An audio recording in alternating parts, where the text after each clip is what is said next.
there. Great. Thank you so much for joining me. Can you start off by introducing yourself to our site visitors? Yeah, I'm Yanis from Foals. Thank you so much. How are you enjoying Orion so far? I'm enjoying it a lot. I mean, I haven't been here that long, but I think it's a really good festival. It's great that it's in Detroit, and the lineup's pretty special. So I have to kind of leave pretty soon, unfortunately, but I'm hoping to check a few things out. I really want to see Death Grips and Japan Droids. I heard the Bronx earlier. They sounded pretty great. There's a bunch of good stuff going on, so it's cool to be here. Absolutely. What I love about the festivals like this one is the diversity in the lineup. It's great. You have a little bit of every genre. What's it like for you guys playing those types of festivals? It's cool. I mean, you definitely get to watch a lot of stuff. You get exposed to bands that maybe you've only read about or haven't even heard of and stuff. So that's kind of a pleasure of festivals for us. And sometimes you get to hang out with old friends. We're next to Tomahawk. Our dressing room's next to Tomahawk, and we've got Mike Patton sticking his head through the door and threatening us. Threatening you? Yeah. That sounds interesting. Yeah. So you guys released Holy Fire back in February, was it? Yeah. How happy are you with the feedback that's been getting so far? You know, fair to middling. I'm pretty happy with it. Yeah, I mean, the reviews have all been good and stuff from what I've seen, and the live shows are kind of indicative of it, so it's good. The shows have been great out here. That's good. So can you take us in the recording process maybe and pick one track in particular and tell me what the mindset was like? I mean, I think the whole record in a way was informed by not really wanting to do something that was too tight or too premeditated. We wanted it to let it be loose, and I think that it shows throughout the track listing the fact that the album's quite diverse, and there's songs like Moon and Stepson, but then there's also the heavier stuff we've done like Providence, and but yeah, basically the only rule was to not have any rules. We didn't really want to have any constraints on the process, so I think that just informs the whole thing. So are you guys always trying to change and evolve a little bit when you go in the studio? Yeah, we don't even really try and do it that much. It just sort of happens because we're kind of usually bored of what's come before and we're restless, so we just want to make something that's new and that's fresh to us. Freshness is the goal. So who were some of your influences this time around? You being externally, not necessarily a band. Non-music stuff? We watched a lot of movies, like this Lars von Trier film called Melancholia was kind of an inspiration in some ways to one of the songs called Moon. Old gospel records, some industrial stuff like Skinny Puppy and Ministry, yeah, that kind of stuff. Wow, it's funny you bring up that movie Melancholia. It was probably one of the movies that I could not necessarily understand all the way, but not stop watching. It was ridiculous. Yeah, I think that you're drawn in by the idea of the planet coming to destroy life on Earth, so it's kind of compelling. It's weird, it's almost like you want it to hit Earth, and you can kind of sympathize with the woman that also agrees with it. You're like, wait a minute, why isn't this happening yet? Yeah. So what are the plans for the rest of 2013 for you?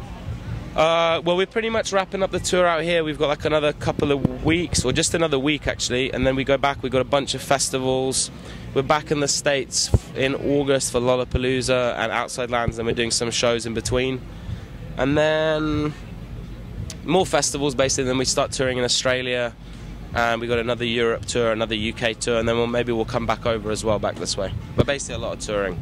So what do you prefer between these large festival environments versus smaller club shows? I'm sure it's a different feel of the energy of the crowd. It is. I mean, it's kind of different every night. It can just be dependent on weird stuff like the time of day you're playing, or what the vibe of the crowd is. It's hard to pick one way or the other. They can both be great, and they can both suck. So it's it depends. So what are your expectations for Lollapalooza coming up? I'm pretty excited about it. Our slot's pretty good. It's a pretty late slot. So I think we're on at 6 or something like that. But yeah, I like that festival. We played it once before, and it's nice to be higher up the bill. I think it's going to be fun. It's great. So you guys are veterans of it, so that's good. Yeah, that'd be cool. So on a personal level for you, do you have one of those pivotal music moments that occurred in your life that made you decide that you had to pursue it for a career? Yeah, probably. I mean, getting into the Pixies and Nirvana at the same time. I was 12 years old, and I was starting to rebel. I started to feel quite disgruntled, at my school, and with my family environment, and I bought these cassettes.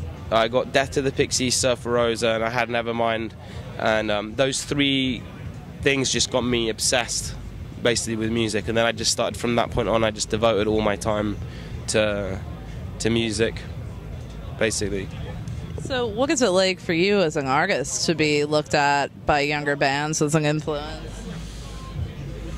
I don't know. I mean, it's cool if they do. I don't know to what extent it is. I don't know if we've got the kind of influence that, say, Frank Black did, or people like that. But I think it's flattering if people take influence or take inspiration from what we do. Oh, absolutely.